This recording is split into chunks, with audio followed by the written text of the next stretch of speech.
You have reinvented yourself many times. You have gone from whatever you were to then becoming a Navy SEAL. And then you reinvented yourself from Navy SEAL to MMA, professional MMA fighter. And then you reinvented yourself into a supplement owner. And then you had to reinvent yourself yet again. No matter what you want to do in life, there is a path to get there. And most people have already walked that path. And if you have the courage to start taking those steps in that direction and give the necessary effort, you can achieve whatever you want.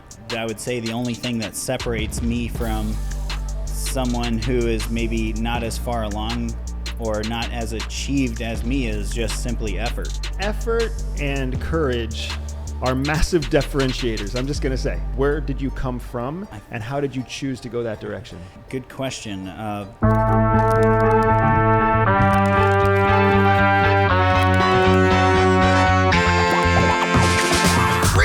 Mitch Aguiar, professional MMA fighter, former Navy SEAL Team 10, founder of MASF Supplements. Dude, I am super excited to have a conversation with you and share you with my audience. How are you? I'm good. Thanks for having me, man. Appreciate it. And thank you for bringing your newest product in. This is going to be one of those moments of just shameless promotion. This is Smashin' Energy. This is an energy drink that Mitch has created. You introduced it to me about 4 months ago. I love it, dude. It's an excellent addition to a very competitive, trashy energy drink market. So thank you for trying to upset that apple cart. Well, I appreciate it. And they're fantastic. And, you know, obviously it's people are like, oh yeah, of course you're going to say it, but no, seriously, they're amazing. They really are. And thanks for having me. Really appreciate it. Cheers. I'm looking forward to our podcast. All right. So I'm going to jump into it because here's the thing.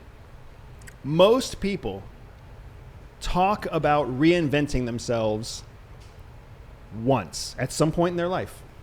They want to reinvent. They grew up poor and they want to get wealthy. They grew up from a family that was immigrants, and now they want to be first-generation American citizens. They grew up in a family that never went to college, and they want to be the first one to go to college. And that's your huge majority of Americans fall somewhere into one of those categories. But then you also have, soldiers who want to become civilian professionals. You've got people who are working in blue-collar jobs that want to get into white-collar jobs. You've got people who are attorneys that want to become partners, nurses that want to become doctors. The list goes on and on. People want to reinvent themselves once. And most of them don't. They spend their whole life talking about it, and it doesn't happen. Mm-hmm. Why doesn't it happen? I would say primarily because of fear, fear holding them back, fear of failure, fear of the unknown, and our most primal instinct is fear, and the most primal fear is the fear of the unknown, right? So I think that's what scares a lot of people from taking that step or whatever, because no matter what you want to do in life, there is a path to get there. And at this point in our existence as humans, most people have already walked that path, so it's not even like you're necessarily a trailblazer. Like, there is a blueprint somewhere, and if you want to be in the CIA, there's a path to go there, and if you want to be a Navy SEAL, there's a path to follow. Yeah. And some people might not want to follow that path because that path is extremely challenging or difficult, but there is a path. And if you have the courage to start taking those steps in that direction and give the necessary effort, you can achieve whatever you want. And, that's something that I've, come to realize is because I'm not special. I'm not anything different than any other person. And I would say the only thing that separates me from someone who is maybe not as far along or not as achieved as me is just simply effort. I've been and courage. Like, I've been willing to take that leap of faith. I'm willing to dare to be great and put in that effort that's necessary and follow that path. Effort and courage are massive differentiators. I'm just gonna say, right? I appreciate your humility. I have really come to appreciate the humility of Navy SEALs because as a contingent, as a cohort, you guys are some of the most humble people I have met when it comes to not taking credit for anything alone.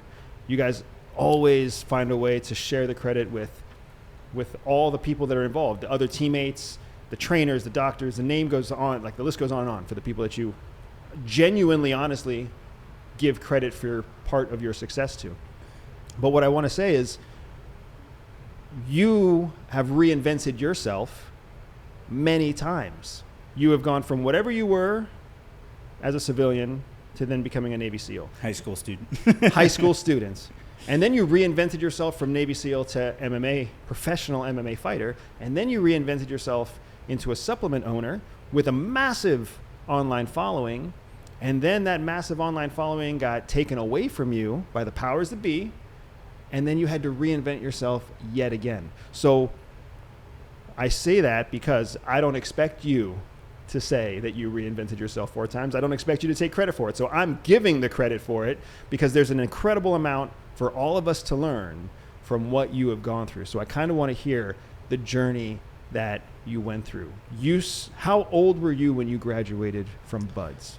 I was 19. 19. So I was a dumb shit 18-year-old. Yeah. How did you make it through Buds at 18, 19 years old? Where did you come from, and how did you choose to go that direction? Yeah, I mean, I never wanted to be like a Navy SEAL, or I never planned on it. I didn't even know I had to go to Buds when I signed up to be a SEAL. I didn't know what a SEAL was, whatever. I literally was just kind of bored. I didn't know what I wanted to ultimately do with my life. I knew that I just graduated high school, and I absolutely hated academia, academics, anything like that. Paperwork, writing book reports, and I just absolutely couldn't stand any of that. And I knew I definitely didn't want to go to college. And I was a roofer at the time, and I loved like hard physical labor and things like that. But at the time I was living in Ohio, and I knew I didn't want to stay there. There wasn't a lot going on. And, my parents were both in the Navy when I was growing up. So they kind of encouraged me, to check out the military as an option, whatever. But I was never really interested in it. It just wasn't for me. And then my recruiter that ended up recruiting me happened to just kind of catch me on, a day where I was just, I'm just don't want to be here. I'm bored here, and hey, you want to join the Navy? And I was like, why not? Dude, that's the story of thousands of soldiers. So that's a legit story, right? Yeah. What else am I going to do? Sure, let's go into the Navy. Yeah, I mean, I was like, well, it's a paid thing, and it's 4 years. I can see the world, get some life experience. And I grew up, like I said earlier, my parents were both in the military, so moving around a lot as a kid, I was very used to that. I couldn't even tell you how many schools. I'd have to think, but it's like I think I attended 7 or 8 different schools throughout my 12 years. So I was very used to kind of moving. It wasn't that out of the norm. So if you didn't know, change wasn't very scary to me. Yeah. If you didn't know what a SEAL was, or if you didn't know what Buds was, how did you go from saying sure to the recruiter to saying sure, let's also try this whole SEAL thing? Well, because in that same sentence, he was like, oh, you want to join the Navy? And I was like, yeah, sure, why not? And he was like, well, you look like you're in good shape. Do you want to be a SEAL? And I was like, okay, what's that? And I was like, aren't those the sneaky guys? I'd seen the commercial where the clouds roll over the moon and it's the surf, and then the moonlight gets dimmed by the clouds, and then the clouds pass and there's footprints out of the beach. That was really all I knew about SEALs. Wow. They're the sneaky guys or whatever. And my mom, she knew about SEALs. My dad was a combat cameraman attached with the SEAL teams. So I knew that he was, some sort of soldier, and he jumped out of planes and scuba dived and shotguns and all that. But I just wasn't ever interested in it. I had no desire to join the military. And But my mom was like, yeah, I mean, they're like the rock stars of the military. Like, I think if you were to join the military, like, I could see you being a SEAL. How incredible. And I was like, oh, okay, sign me up. Wow. And then, and I called my dad and I was like, hey, Dad, I'm going to be a Navy SEAL. And he's like, what? And I'm like, yeah, I joined the Navy. I'm going to be a SEAL. And he's like, you have to go to BUDS? And I'm like, no. What's that? So BUDS yeah. is 24 weeks of some of the hardest challenge in the world? paper, like first, second, third phase is supposed to be 6 months. But there's also, BUDS prep. There's going to boot camp and the Spec Ops division. There's BUDS prep. There's PTRR. There's INDOC. Then you start, regular BUDS. And right. if you don't get rolled or anything like that, then it's 6 months through there, which is very rare. You'll either get rolled for an injury or, wow. Some sort of performance thing or whatever. People get rolled for all kinds of reasons. And so you end up being there, on average, I would say most people their BUDS experience is closer to a year. So solid point. So the average BUDS experience is 12 months of pain, of actual challenge, like going of difficult through adversity and challenge selection type stuff, And then after that is SQT, yep. which is another 6 months if everything goes smooth. So let's operate on the assumption for now that everyone listening understands a fraction of the difficulty of BUDS, right? The being wet, being cold, being tired, the underwater swimming, the rolling in the waves, the difficulty physically. Tell me about the mental challenge. What was it like for those 11, 12, 8, 16, however many months? What was the mental challenge like? What were the mind games like? What was the mental tenacity like? Yeah, good question. Because BUDS is a very unique beast, and they do attack you not just physically, but mentally, emotionally, spiritually, whatever. They are trying. Their whole objective is to weed out, the weak and those that don't belong, etc. They're the gatekeepers to the SEAL teams. That's what BUDS is. Because when you think about like what a Navy SEAL is, like, or what the job entails, I can teach anybody how to shoot a gun, how to jump out of a plane, how to do scuba diving, how to build a bomb, how to do CQC. I can teach anyone that. But the reason the SEAL teams are so successful and they do the kind of jobs they do and missions they do and stuff is because the tier of person and the level of tenacity and drive and motivation and just that sheer willingness to go and until they die. That's what separates those people, on top of the immense training and skills that they possess. It's that heart, that you can't teach someone. They have to either have that, you have that or you don't. And the only way that you find that out is through that grueling selection process. Did you think you had that heart when you were a roofer in Ohio at 18? So I've always been, confident and I truly am very fortunate and blessed that my parents,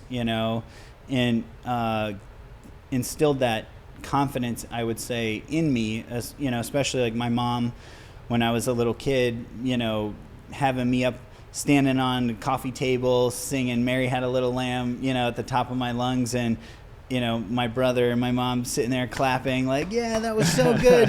So I was always like built up and from a young age, and I always was in sports, and my mom and dad were both very competitive and like encouraged that competitiveness in sports, not in like an unhealthy way. Like I've seen some parents with their kids and it's kind of weird, it's like, relax. It's just a kid's game, Yeah. But they just instilled that confidence in me, I would say. And I just believed like I could do whatever I wanted to do, you know, when I put my mind to it. And I heard that a lot growing up, you know. So, and I think that's important because your young mind is malleable, you know, and growing up now and looking back at how many people are screwed up, and it's really rooted back to like their childhood, and people are a lot of times products of their environment, you know. And I didn't really understand that as a kid, because you kind of just think everybody's raised like this, you know, but that's not the case, you know. So a lot of people have really messed up childhoods and don't have that same thing. And then when I'm a kid, you know, you look at adults and you think, oh, all adults have their shit together, you know, and that could not be further than the truth, you know, in reality. And now as I grow up, I see that, oh, some of these adults are just kids that are now older and never had guidance, never really dealt with some of the trauma and weird stuff that happened in their childhood, and they're carrying that around now.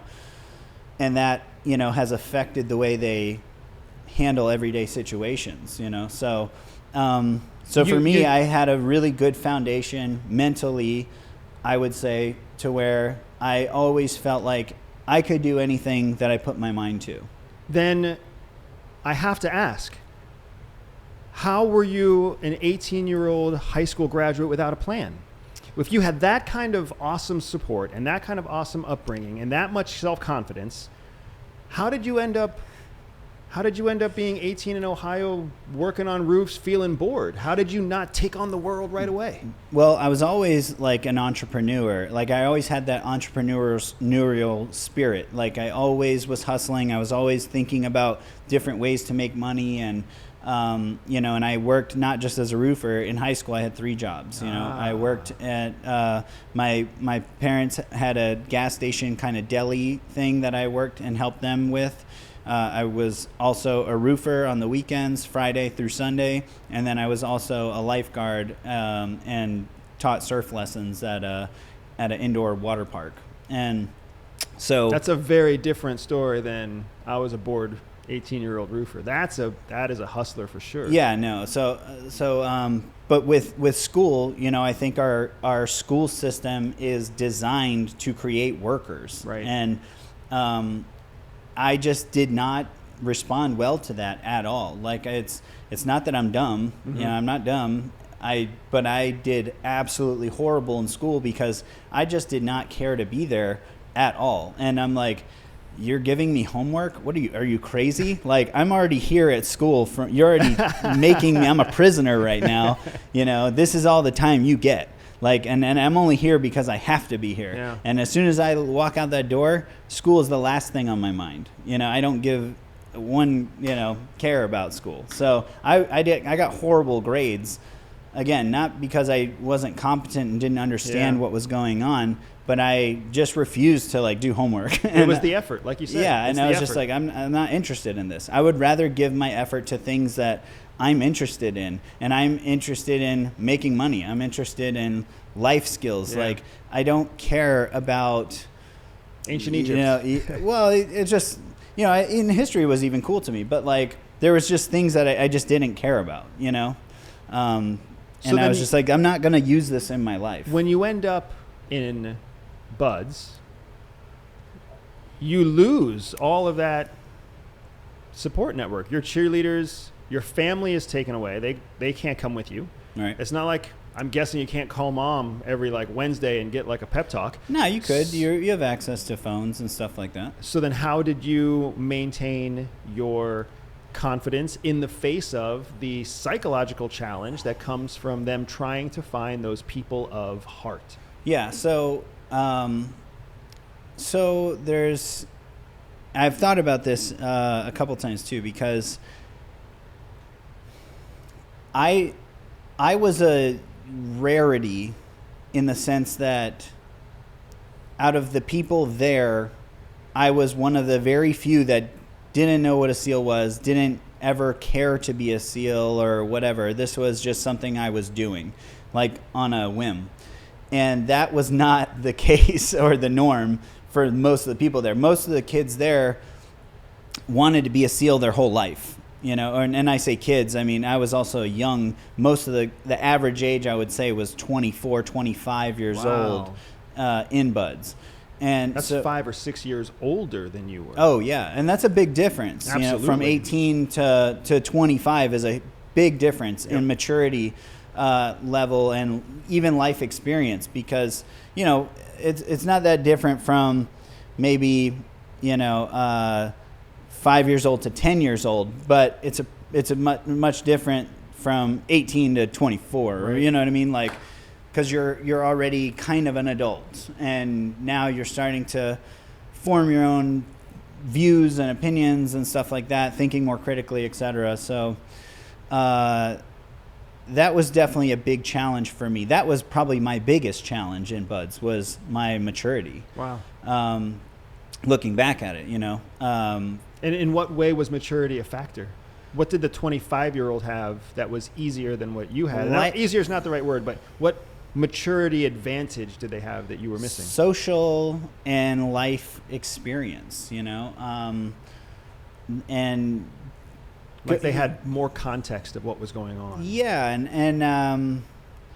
and also I had horrible military bearing. Because I had no interest in, kind of like with the school, how like I always questioned, like, why are we doing this? This doesn't make sense. And there's a ton of that in the military. Yeah, for sure. Why are we doing this? Just because. Do it. Just shut up and do it. Because we've always done this. Don't ask questions. Just do it. And that like just has never sat well with me. I'm very much like a logical person. I like to think about things logically, and if it doesn't make sense, why are we doing this? Or question things and maybe try things differently. Yeah. And that just is not the way to do it in the military. It's very much follow orders. Yeah. Do as you're told. And that's why I think the military wants 18-year-olds. They want young, dumb, impressionable kids, and like a lot of people that aren't confident and kind of want, people want to be a part of something, and they don't want to be like outcasted or anything. A lot of people want to conform because it's safe. And I think because I had that confidence growing up, like that was instilled in me. And I really took all that to heart, and I used that my whole life. Like I pursued things, anything I wanted to do. Like I played sports. I was always a star athlete. I always did well. And again, I didn't do well in school, but I just wasn't interested. I didn't care. Everything else I wanted to do and I had an interest in doing, I got like hyper fixated on and would get like obsessive. And I would do it, and and then because I'm obsessively putting effort into something, that's how you get good at anything. That's the only way to get good at anything, unless you're just somehow a savant and gifted at something, but then I'm not. This is so interesting to me, man, because I love the incredible transparency that you're sharing with your mindset during this period of your life, right? The Navy SEAL training and prep at Buds, and this idea that you knew that you weren't like the others, you knew that you were immature, you knew that you had certain disadvantages. I didn't know I was immature then. I know now that reflecting and looking back, I know now that I was immature fair. Back then. Totally fair. So then what was an advantage that you had that kept you there? That is a course with an 80% washout rate, man. Yeah. It's not an accident. Probability wise, it's not an accident that you made it through there. So one, going back to that my upbringing and being successful at things, and again, it's not that I was necessarily good at anything, but if I was interested in something, I would give a ton of effort and get like hyper fixated and focused on it. And when you put tons of effort into something, you are bound to improve. And I enjoyed that, and I enjoyed getting better, and I didn't necessarily get like run down or beaten down, that like if I tried something I wasn't good at it, it wasn't defeating to me. It was like, okay, I'm going to try again. I'm going to try again. I'm going to try again. And I think just having that good positive attitude and like believing that like I can be anything I want to be, you know, and like that's what my mom and dad told me, you know, and that so like they wouldn't lie to me. Like, so obviously I can just keep going and keep doing this, and you know, so I put in effort, and you know, wow, the harder you work, the luckier you get sometimes, right? That's wild. So with sports, etc., doing things that I was interested in doing, I always did well in, and I think maybe like it was you know, whereas school I didn't do well in it, but it didn't discourage me because I'm like, well, yeah, I'm not trying. So it's like I never felt like that doubt in myself, you know, so I always felt confident. And I think that helped going through buds and all these challenges. I was like a little bit cocky in a way, like I can do anything, you know. So when I saw my dad bought the Discovery Channel 234 videos, you know, with the buds documentary, and I watched that and I was like, oh crap, like this I had never run further than a mile in my life. Wow. You know, so like when I saw they were running 4 miles in boots and pants on the beach, I was thinking like, what? That's insane. And I was like, wow, okay, this is going to be a hard, like this is going to be a serious challenge, like the hardest thing I've ever done, you know. But why did you keep going? Well, because like my you know, I watched that documentary, and at the end of it, my dad was like, "So, think you got what it takes?" And just like, I'm not gonna back down, you know. And I was just like, "Yeah, no problem, I'll do it." And in the back of my head, I'm like, you know, I'm hearing all the same things everyone else is. It's a 90% failure rate. It's all this and that, and I'm like, oh man. But I already said that I was gonna do it, so. Sorry. So I already said that I was going to do it. And so I was just like, well, I'm just going to do it, you know? Wow. And so I went, and again, I think looking back and reflecting on it, I think I had advantages by, one, being young and dumb and immature in some senses that helped me. Yeah. And other senses, like, they try to attack you in all angles, like I said, in buds. So if you're not a good runner, you know, they're going to run you out. If you're not a good swimmer, going to, you know, find that out in swimming. If you're not strong, log PT will expose you, boats on heads. If you can't handle the cold well, you know, that's going to show up. If you maybe team pressure, like they tell you you're not doing well, your team hates you, you know, we don't want you here, whatever. That, like, some of these people at buds, like, who that would really impact them, you know, like, you suck, we don't want you, blah blah blah, and they're like, oh my god, like they really don't like me, you know. And like, I went into this looking like this is a game, you know. This is, I see that this is, like, I looked at it like kind of like boot camp it's a game. It's to break you down and treat you like crap or whatever, and then, you know, that's the point of this place. It's not, you're not going to go in there and like make friends with the people. Like, that's not their job, that's not their role. And that's how I looked at buds. Like, these guys you're not going to impress them, and even if you do, they're not going to tell you that. They're never going to tell you you're doing a good job. Their whole thing is to make you quit. That's it. And, you know, when I was a roofer, I was the shingle bitch, like, because I was, you know, I started doing that when I was 15, and everyone on the crew was 35, 45, you know, like men. And they were, you know, the worst hazing I ever received ever was working with them, you know, but I didn't care because it was funny. Like, I have a dark sense of humor too, and even if I'm the butt of the joke, if something's funny, it's funny, you know. Like, my friend Steve, who you know, I'm still super good friends with to this day. I used to roof with him in Ohio. I think he was like 35, something like that, when I was 15.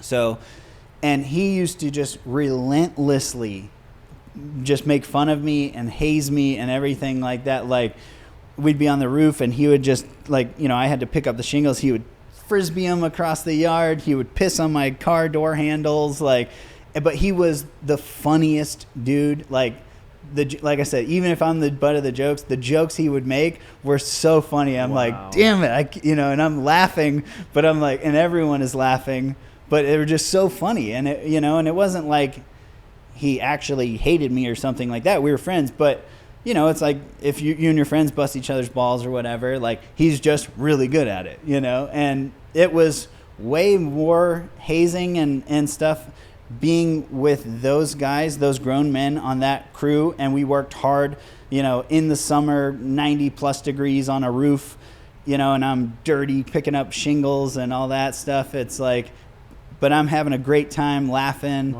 even if I'm being hazed and stuff. And I'm like, yeah, I'm the young guy. I'm the new one on the crew, like it is what it is. Like I just didn't take things personally. So that and buds really helped me too. There's a wiring that's cognitive wiring somewhere, somehow, that you were totally blessed with, because like out of 10 people, there's only like 3 people who would think of it that way. The other 7 would take it personally.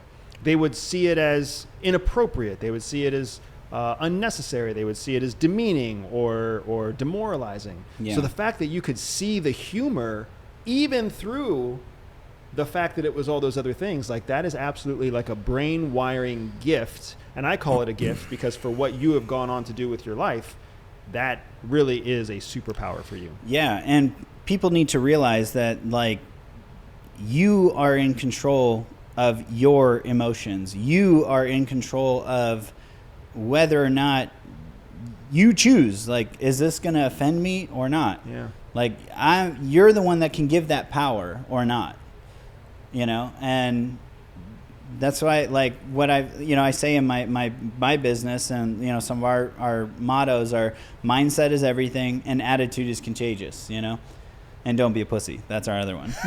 So funny story. First of all, your attitude is contagious. Anybody who's watching right now, if you are listening to this podcast, if you're listening to this conversation between me and Mitch, you are missing out. You've got to see this guy on camera because your attitude is contagious. Your smile is contagious. You have these crow's feet that come out and that's just a genuine smile. Like, dude, you are fucking absolutely disarming. Like you are terrifyingly disarming, especially when I compare that with the photos that I see of you as a professional MMA fighter. So tell me this. That's why I'm a violent hippie. Violent hippie, which I love. We work through buds. You make it through buds. You go into the SEAL teams. You have a phenomenal reputation. Everything I've heard, your reputation was stellar. I know you were very humble about it. You did great things, creating great combat trainings for the SEAL units. And then you make this decision to pursue professional MMA fighting. How did that come up? How did that transition happen? Was it an accident? Was it intentional? Was it something in between? I think I kind of owe it to my parents because they were very protective growing up, or they encouraged me to be very protective growing up. And my parents were young parents. They were both 20 years old when they had me. Wow. And they were both competitive, aggressive type people, alpha type people. And looking back at, my grandparents who are, I'm very fortunate that both of my grandparents on both sides are still alive, and, I'm close with them, and they are take no shit people, and instilled that in their kids. And then, but I've been blessed with great parents, and they were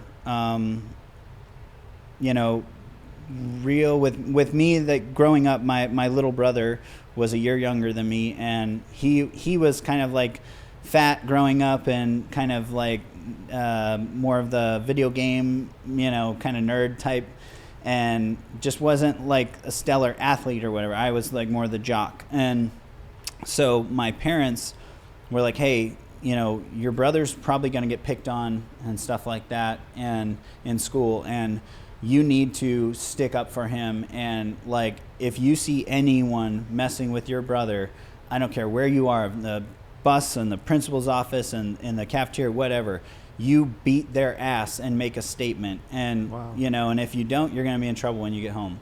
Wow. And I was like, okay, I took that to heart, you know, and because I was capable and that having that confidence, you know, there's videotapes, home videos of me and my brother when we're, you know, 2 and 3 years old, like in this corner weighing a whopping 30 pounds. And like, I've got a towel tied around my neck and I'm like, rah, you know, and then she'd be like, ding, ding, ding. We'd like, you know, go at each other and like fight and mess around. And, you know, so it was normal to me. And then, and like I said, so I was capable and I took that to heart, and I grew up like whooping kids' asses in school. And sometimes taking a whooping yourself, I'm sure. No, never. Oh, you never took the whooping? Never. So then, especially considering that you never took the whooping. Yeah.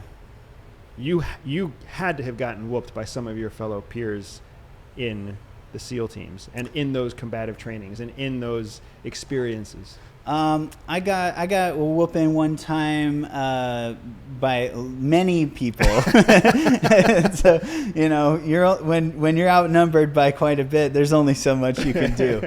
But that was probably the first time that, you know, I got jumped and kind of whooped. But it was, you know, for a reason or whatever. But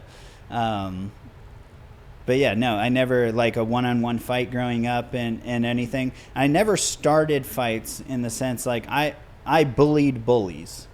You know, I never picked on anyone. I never had any interest in that. Yeah. I wasn't an angry kid. You know, I was always a happy-go-lucky kid growing up.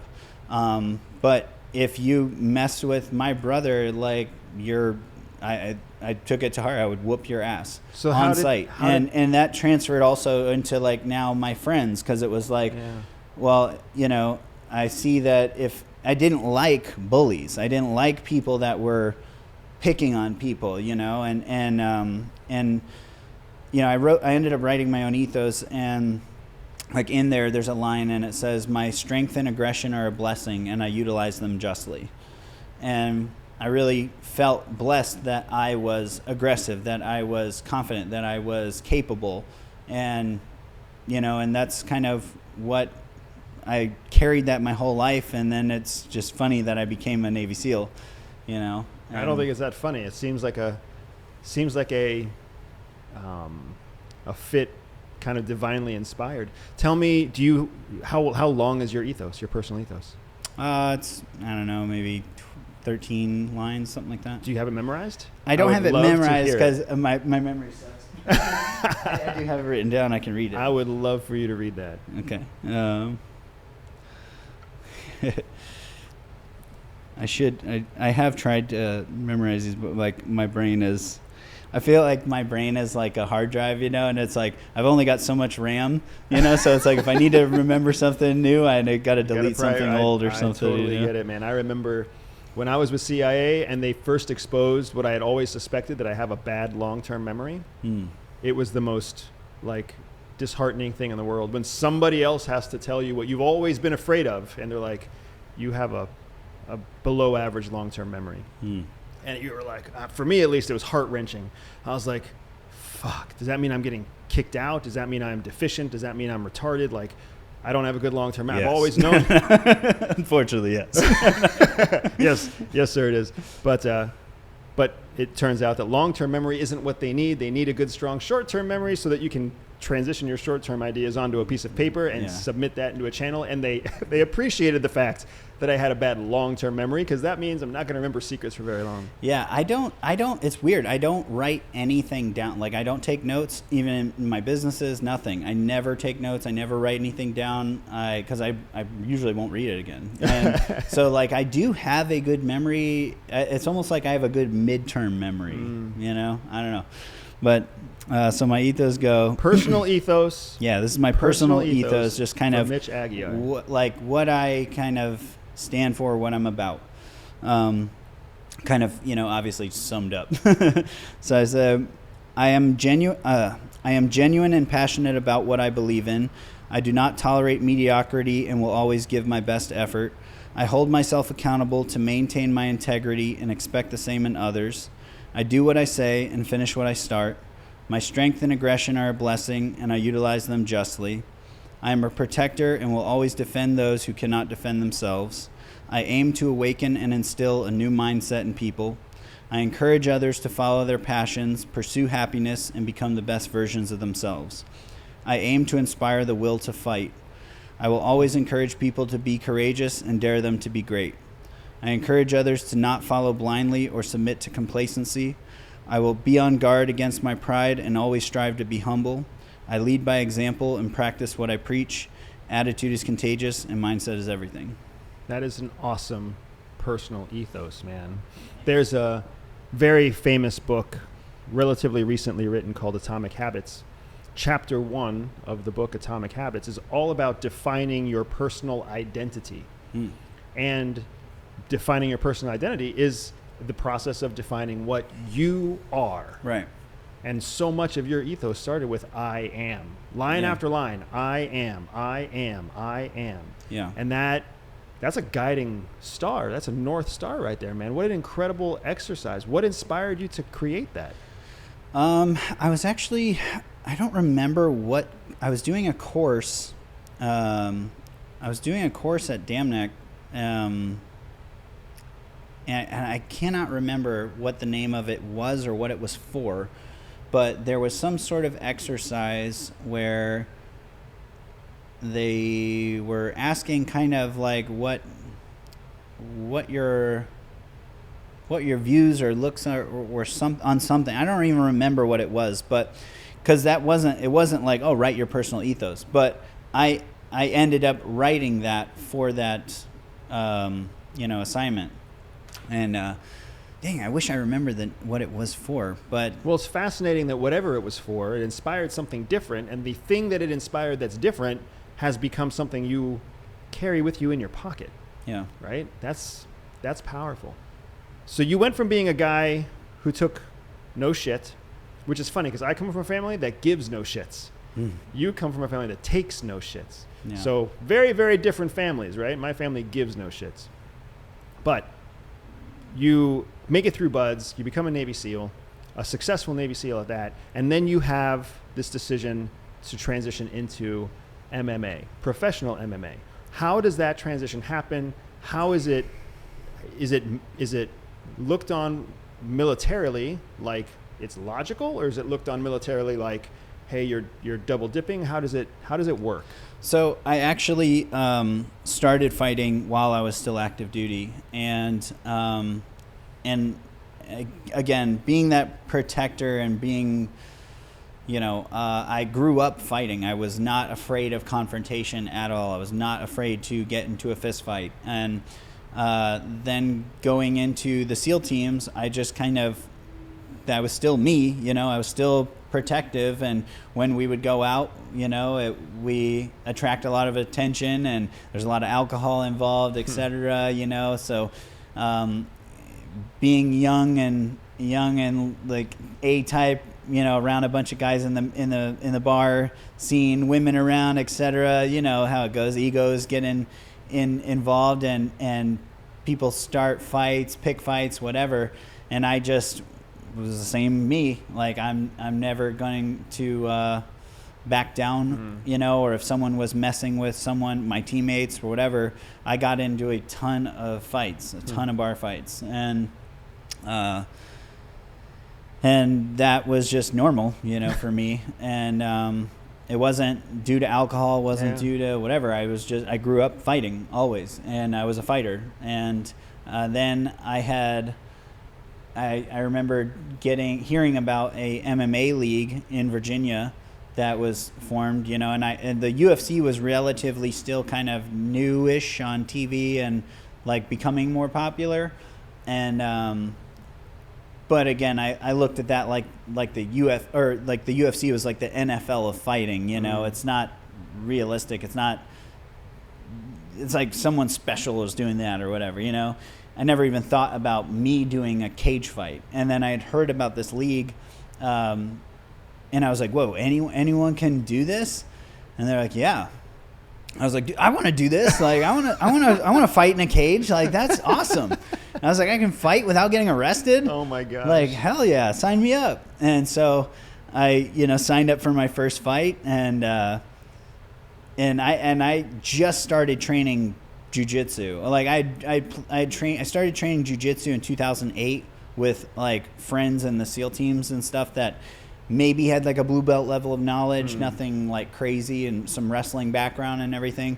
So I had done a lot of training with those guys, and obviously just growing up fighting and bar fighting, etc. So I wasn't afraid of that stuff, and I liked it. It was fun to me. And so then when I actually signed up for my first fight, it was funny.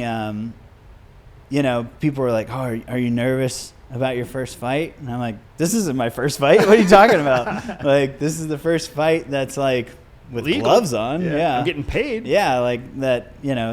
But yeah, no, I'm not nervous. I think it's gonna be awesome. I'm just gonna go." And they're like, "Well, what are you gonna do?" I'm like, "I'm gonna go punch him in the face as hard as I can, over and over. I don't know. Like, that's what I'm gonna do."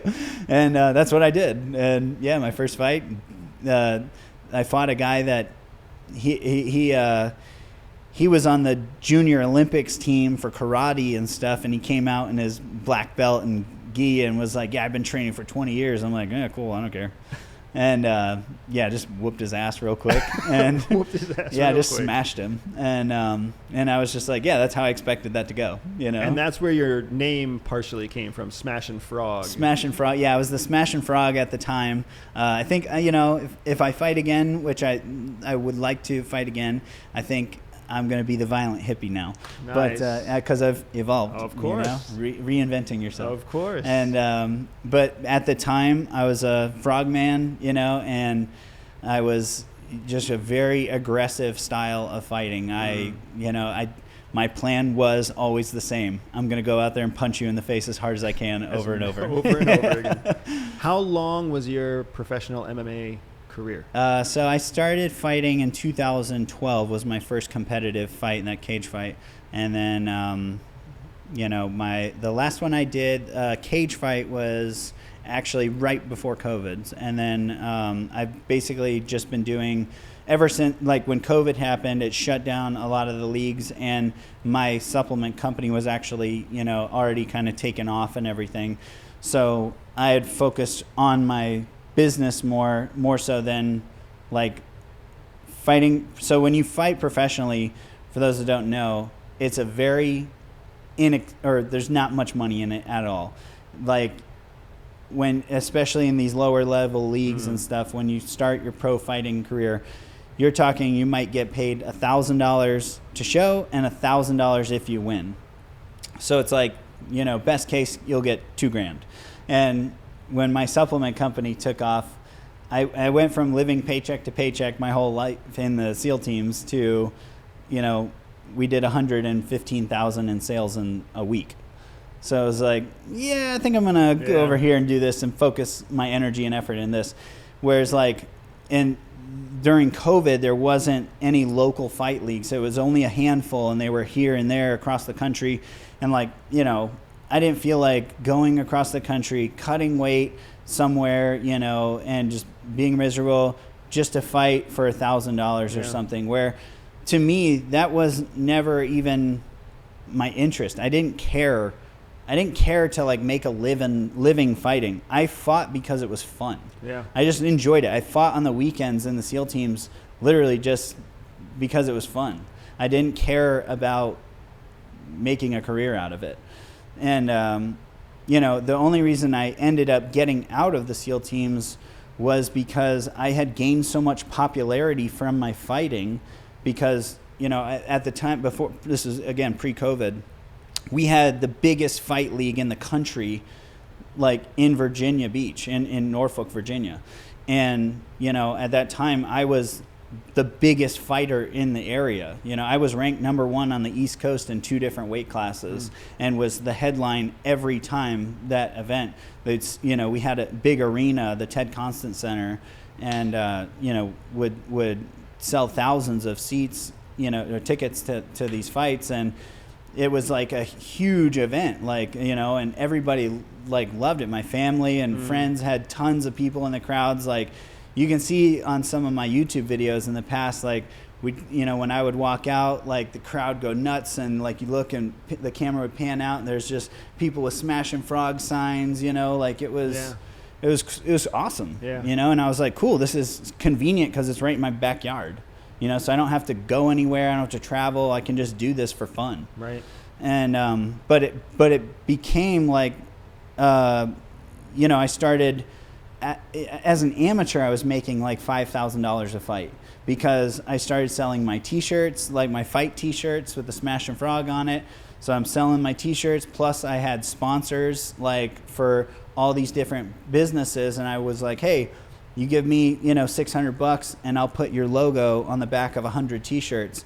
And and like at the time, like everyone knew who I was, because I was always headlining these fights, and I was undefeated, and I was ranked number 1 on the East Coast, like I said. So, and my style was just very aggressive. I would just go out there and just fucking beat the hell out of these dudes. Which is what everybody wants to see. Right. They want to see that aggression and just going forward. They don't want to see a boring, reserved fight. Yeah. It's like my style was just chaotic, and people loved it. When did you officially leave the SEAL teams? What year? 2018. So from 2012 to 2018, you were both. You fighting, were building your professional fighting career and fighting for our country and training SEALs how to fight in close quarters. Yeah, so I was doing that fighting and stuff like that, and then I was going to get out of the SEAL teams to like pursue fighting and all that full time. But then I was like, well, I think I could do, teach combatives. Like, I think that's something that because we didn't have good combatives. Like, our combatives in the SEAL teams was absolutely trash. And almost, and then it was nobody would expect that. Nobody would expect that. I know. But it was, and it was non-existent for a while. And that was something that I was like, hey, I think that I could really like do good, put on a good combatives program, with my real world experience of operational stuff and my experience with fighting and MMA. I just think that I could do a good job. And when I checked into Trade At, and they were like, kind of like, no, you're going to mobility. And I was like, all right, whatever. And then I had a fight scheduled, and the Master Chief at the time that was running the command, his son was a big MMA fan. And so they got tickets to my fight, and he was cage side. And like, I didn't ask about this fight or anything, and this was like a new command, and I was just like, I don't really care. I'm going to just do it. Anyway, it's like sometimes it's better ask for forgiveness than permission. And now you sound like a soldier for sure. Yeah. So I went out and did the fight, main event, won the fight, and him, Master Chief and his son were cage side. And he comes up to me afterwards, and I'm like, oh man, I don't know if I'm gonna get chewed out or what to expect. And he just like had this like stern look, and he's like, congratulations, just passed your interview for combatives instructor. And I was like, oh cool. And then I became the combatives program manager, and then I literally wrote the curriculum A to Z for the combatives, and built a really, really awesome training curriculum for combatives. So what SEALs, if any still today, what SEALs are training using your program? I don't know. I don't think that it's still being used, because that when I left, there wasn't really anyone to backfill me, and like I said, that position, like no one was in it when I took it over. And combatives, for whatever reason, has just always taken a back seat in the SEAL teams, and it's super unfortunate, and it totally depends on who's at the decision making position, like who's in the driver's seat at that time, like are they interested in combatives or not? And it's like whoever the ops master chief or the like whoever's making the decision to, all right, prioritize this training or not. And so are SEALs expected to essentially just self-train? Is that why there's... I don't know. It seems like there's a theme of... Dude, I'm telling you, self-training. like it was so bizarre to me when I was in, because half of my like when you're in the military, you have 10 bosses, and that's like one of the things I hated about it. But like, it would be like, this boss is all about combatives and thinks like it needs to be a priority. This boss thinks it's a complete waste of time. This boss thinks it's the best, and we need to, guys need to focus on it. This boss, total waste of time. Wow. We need to be focusing on other things. So it was literally like, it could change. It could change like one, okay, well, who do I listen to? Like, he outranks you, but you're my direct boss. And, so it was very much like that the whole time.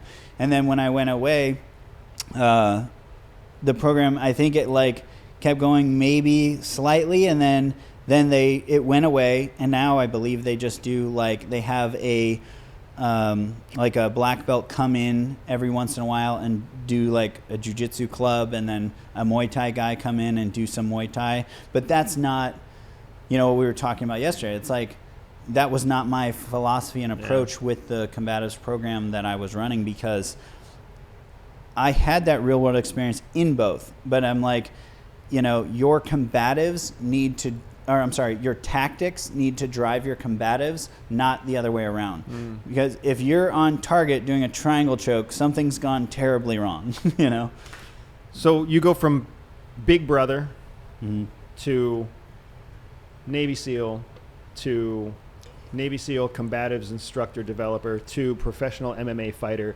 You leave the SEALs, you're full-on pro MMA. You've built a supplements company. What made you build the supplement that launched your supplement company?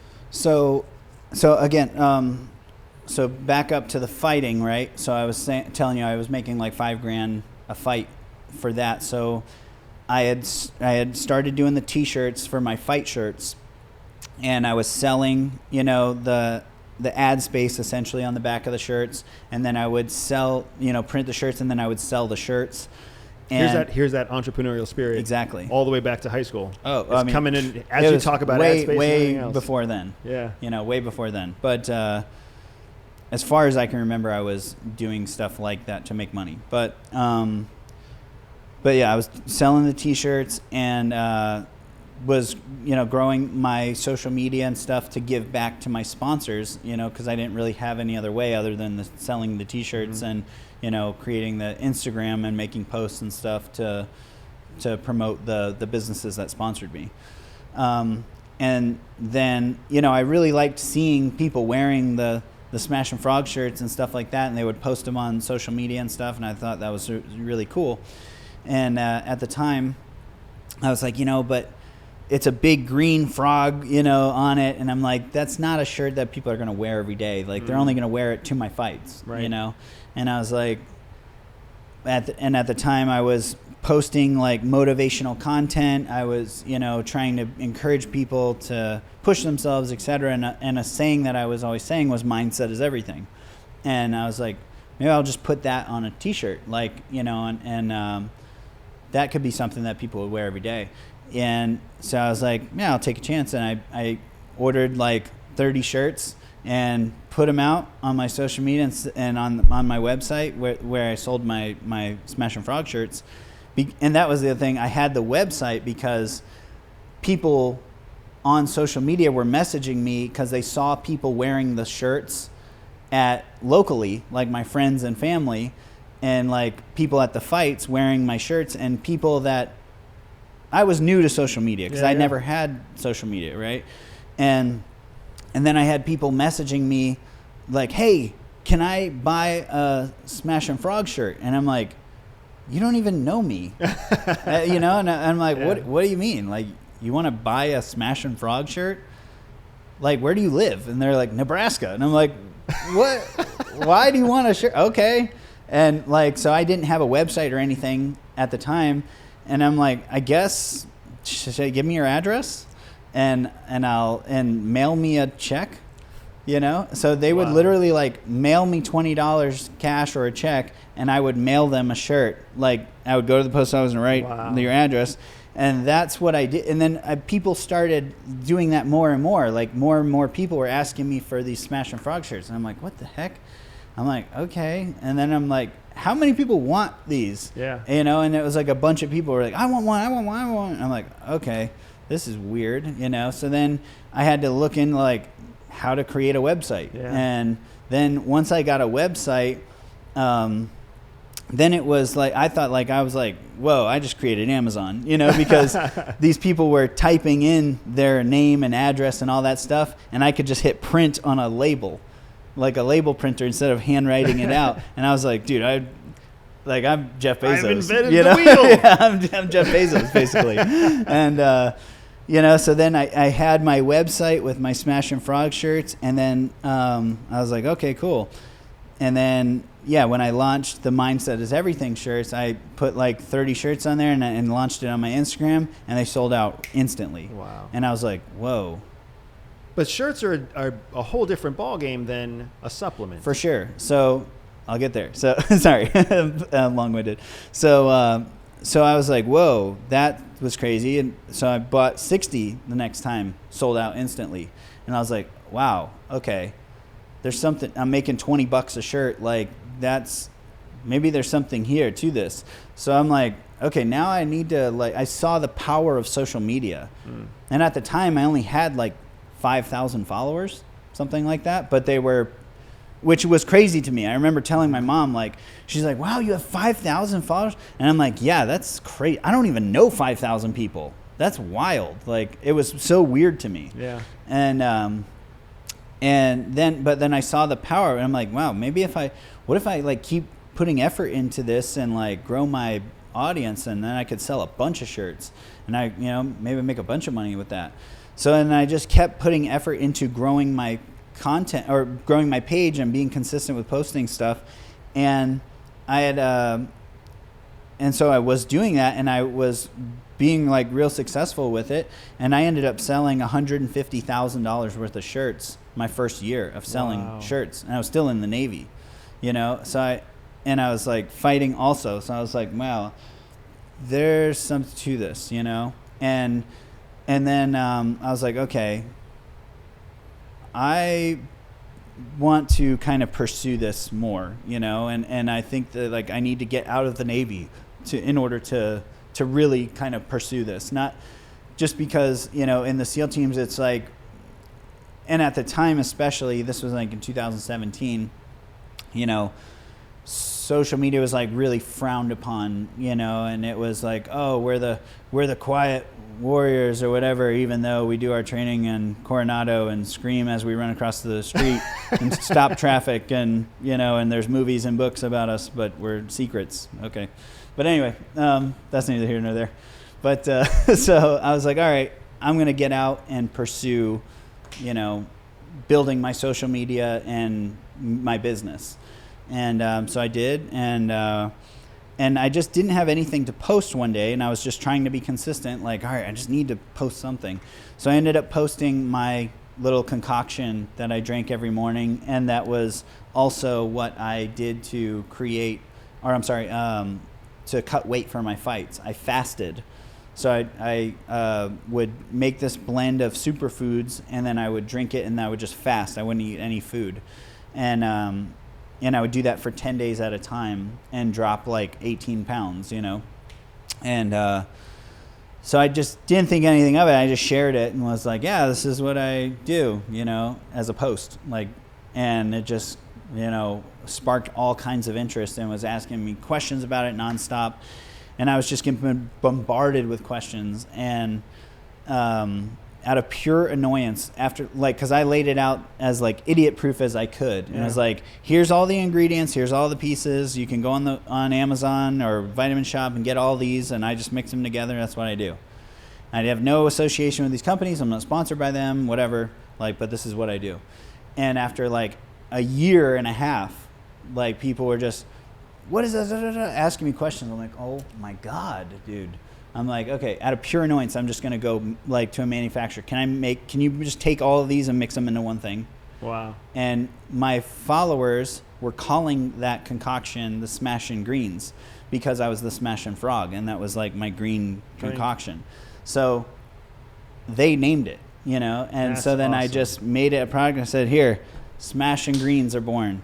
And then like people started buying it, and I was like, whoa, that's cool, because a t-shirt is, you know, when you sell someone a t-shirt's good for years. Yeah. You know, so in order to capture that same customer, you need to create a bunch of new products or new t-shirts.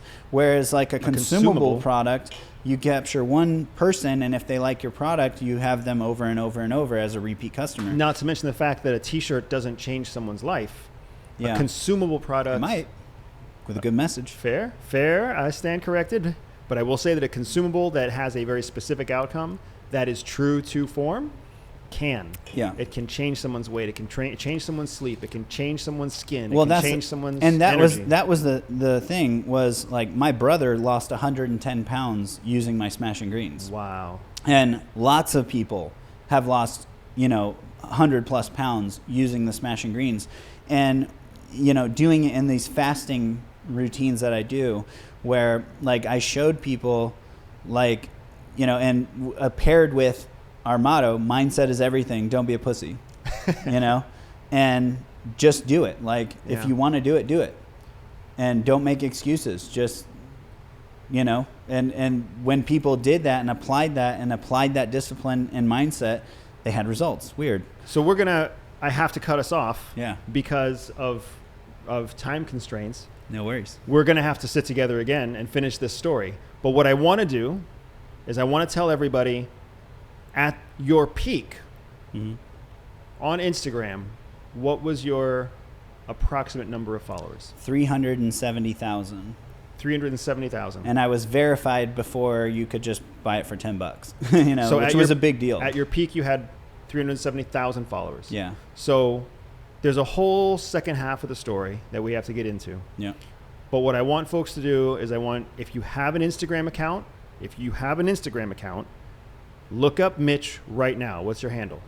It's Mitch _Aguiar, Aguiar. And if you don't know how to find that, or if you have any questions about spelling, you can literally look up Smash and Frog Instagram or Mitch Aguiar Instagram, and you will find it.